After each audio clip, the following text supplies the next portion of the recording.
یہ لو میری سنت، یہ لو میرا قرآن، یہ لو میری سنت۔ الحمدللہ وکفا وسلام علی عباده الذین اصطفى، اللہم صل علی سیدنا محمد وعلی آل سیدنا محمد وبارک وسلم۔ سفر کے سلسلے میں جو باتیں سنت ہیں ان کے بارے میں گفتگو کرنی ہے۔ جامع صغیر میں ہے، حضرت ابو سعید رضی اللہ تعالیٰ عنہ فرماتی ہیں کہ نبی کریم صلی اللہ علیہ وسلم نے ارشاد فرمایا، سفر کرو صحت حاصل ہوگی۔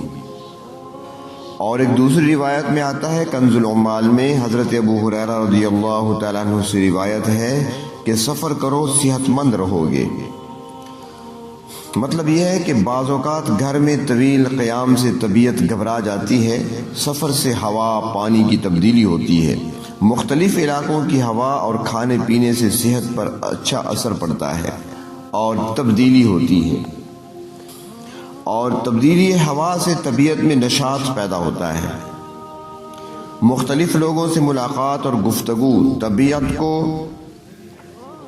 خوشگوار بنا دیتی ہے، اور ایک دوسرا فائدہ بھی ہوتا ہے کہ تجربات میں اضافہ ہوتا ہے۔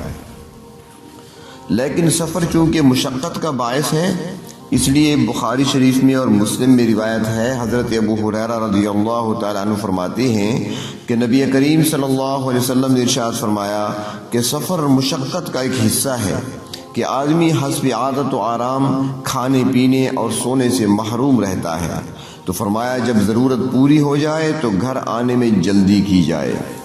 مطلب یہ ہے کہ بغیر ضرورت کے انسان سفر نہ کرے، اور ضرورت پوری ہو جائے تو پھر وہاں پر پڑا نہ رہے، اور مال اور وقت کا ضیاع بھی نہ کرے کہ زندگی کے دینی اور دنیاوی معمولات صحیح طور پر سہولت کے ساتھ سفر میں پورے نہیں ہو پاتے۔ سفر کا آغاز کس دن سے ہونا چاہیے؟ تو اس سلسلے میں بخاری شریف جلد اول میں ہے، حضرت کعب بن مالک رضی اللہ تعالیٰ عنہ فرماتی ہیں کہ حضور اکرم صلی اللہ علیہ وسلم غزوہ تبوک کے لیے جمعرات کے دن نکلے، اور آپ صلی اللہ علیہ وسلم کو جمعرات کے دن سفر کرنا پسند تھا۔ آپ صلی اللہ علیہ وسلم کو جمعرات کے دن کا سفر بہت پسند تھا، اسی وجہ سے آپ صلی اللہ علیہ وسلم کسی جماعت کو سفر میں جہاد وغیرہ کے لیے روانہ فرماتے تو جمعرات ہی کے دن روانہ فرماتے۔ سہولت اور آسانی سے جمعرات کے دن کی ترتیب بن جائے تو اس دن سفر کرنا مسنون ہے، ورنہ اس کے علاوہ جس دن بھی ضرورت ہو سفر کیا جا سکتا ہے، کیونکہ تمام دن برابر ہیں۔ شروع دن میں سفر کرنا بہتر ہے۔ حضرت انس رضی اللہ تعالیٰ عنہ کی روایت ہے کہ آپ صلی اللہ علیہ وسلم سفر میں صبح کی نماز پڑھتے اور کوچ فرماتے، یعنی درمیان سفر بھی آپ صلی اللہ علیہ وسلم کوچ فرماتے تو صبح کی نماز پڑھتے اور کوچ فرماتے۔ اس کا مطلب یہ ہے کہ اشراق کے انتظار تک تاخیر نہ فرماتے تھے۔ ایک روایت میں ہے کہ آپ صلی اللہ علیہ وسلم نے ارشاد فرمایا، اے اللہ ہماری امت کے صبح کے کام میں برکت عطا فرما۔ اور بخاری شریف میں روایت ہے حضرت انس رضی اللہ تعالیٰ عنہ سے کہ آپ صلی اللہ علیہ وسلم نے مدینہ میں ظہر کی نماز پڑھی، پھر سفر شروع فرمایا، اور پھر جا کر ذوالحلیفہ میں 2 رکعت نماز پڑھی۔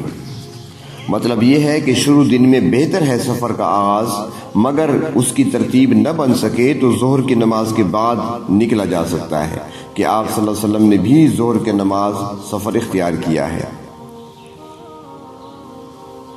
اور اگر وقت اپنے اختیار میں ہو تو پھر مسنون ترتیب کا خیال رکھا جائے۔ جمعہ کے دن سفر کیا جا سکتا ہے، لیکن جمعہ نماز کا لحاظ رکھا جائے۔ حضرت حسن بصری رحمۃ اللہ علیہ فرماتے ہیں کہ جمعہ کے دن سفر میں کوئی حرج نہیں، تاوقت یہ کہ جمعہ کا وقت نہ آ جائے۔ اور حضرت عائشہ رضی اللہ تعالی عنہا فرماتی ہیں کہ جب جمعہ کا وقت آ جائے تو سفر میں مت نکلو یہاں تک کہ جمعہ نماز پڑھ لو۔ رات کا سفر کرنا بہتر ہے۔ حضرت انس رضی اللہ تعالی عنہ سے مروی ہے کہ جناب نبی اکرم صلی اللہ علیہ وسلم نے ارشاد فرمایا، رات میں سفر کیا کرو، زمین رات میں لپٹتی ہے، یعنی جلدی مسافت طے ہوتی ہے۔ رات میں سفر میں برکت ہوتی ہے، مسافت کا احساس نہیں ہوتا، اگر پیدل ہو تو بھی تکان کا احساس زیادہ نہیں ہوتا، دھوپ اور گرمی سے بھی حفاظت رہتی ہے، اور عرب جیسے گرم علاقوں کے لیے تو رات کا سفر زیادہ موزوں ہے، اور تقریباً ہر علاقے کے لیے ہر موسم میں رات کا سفر بہتر اور پرسکون ہوتا ہے۔ سفر پر جانے سے پہلے کسی رفیق کو تلاش کر لیا جائے۔ حضرت علی رضی اللہ تعالیٰ عنہ سے روایت ہے کہ حضور اکرم صلی اللہ علیہ وسلم نے ارشاد فرمایا، گھر سے پہلے پڑوسی کو، سفر سے پہلے رفیق کو تلاش کرو، اور کوچ کرنے سے پہلے سفر کا جو خرچ ہے اس کا انتظام کر لو۔ یعنی 3 چیزیں ارشاد فرمائیں کہ جب گھر لینا ہے تو پہلے پڑوسی کو تلاش کرو، دیکھو پڑوسی کیسا ہے، اور سفر کرنا ہے تو سفر کا ساتھی تلاش کرو، اور سفر کے لیے پھر زاد راہ اور خرچ کا انتظام کرو۔ سفر سے پہلے کوئی شریک اور رفیق، یعنی جو سفر میں رفیق بنے، اس کا انتظام کر لیا جائے، تاکہ سفر میں ایک دوسرے سے تعاون حاصل کیا جا سکے اور تنہائی کی وحشت سے پریشان نہ ہو وہاں پر، اس سے سفر خوشگوار رہتا ہے۔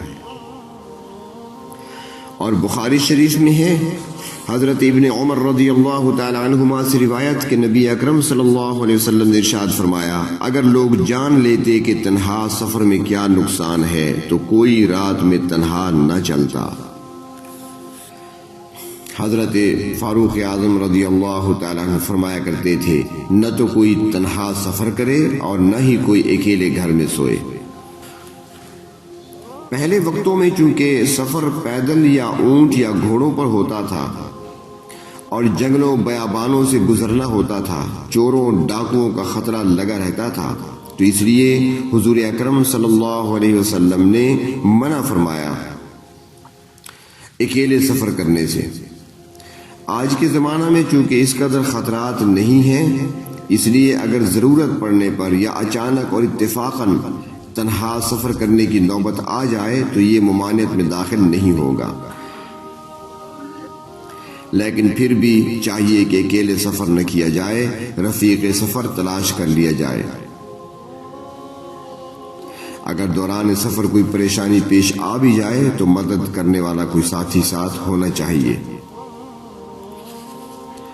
2 آدمی ہو جائیں سفر میں تو یہ بھی ٹھیک ہے۔ سفر پر جانے سے پہلے 2 رکعت پڑھ لینا مسنون ہے۔ حضرت عبداللہ بن مسعود رضی اللہ تعالیٰ عنہ سے روایت ہے کہ حضور اکرم صلی اللہ علیہ وسلم کے پاس ایک شخص آیا اور کہا، میں تجارت کے سلسلے میں بحرین کے سفر کا ارادہ رکھتا ہوں۔ آپ صلی اللہ علیہ وسلم نے اسے 2 رکعت نماز پڑھنے کو ارشاد فرمایا۔ اور حضرت ابو ہریرہ رضی اللہ تعالیٰ عنہ نبی اکرم صلی اللہ علیہ وسلم سے نقل فرماتی ہیں کہ آپ نے ارشاد فرمایا، جب تم گھر آؤ تو 2 رکعت نماز پڑھو، آمد کے تمام ناپسندیدہ امور سے محفوظ رہو گے، اور گھر سے نکلو تو 2 رکعت نماز پڑھو، سفر کی تمام ناپسندیدہ باتوں سے محفوظ رہو گے۔ سفر کا جب ارادہ کرے انسان اور گھر سے نکلنے لگے تو 2 یا 4 رکعت نماز پڑھ لینا مسنون ہے، اور اس کے بڑے فوائد و برکات ہیں۔ لیکن افسوس یہ ہے کہ یہ مسنون طریقہ بھی آج امت سے جاتا رہا۔